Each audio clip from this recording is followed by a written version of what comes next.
当年的11月17是属于世界早餐营养日子。这伫咧少子化时代，咱台湾早餐营养人数确实咧增加，一寡家庭负担拢会经济负担特别重。民间团体就呼吁讲，望会当有一寡补助津贴来照顾一寡家庭。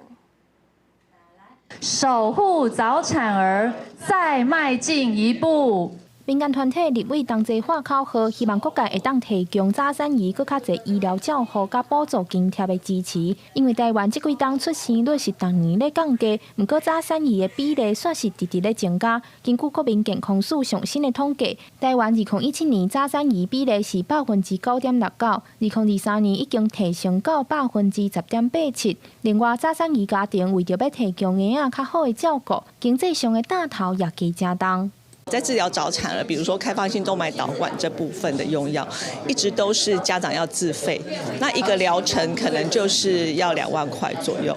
台湾早产儿基金会也指出，早产儿可能会有合并病症发生，即寡早产儿有较大医疗需求，真侪药品需要自费，加上因定定爱加补充一寡营养。根据基金会统计，照顾早产儿前6个月需要的开销是比照顾一般婴仔搁加4倍。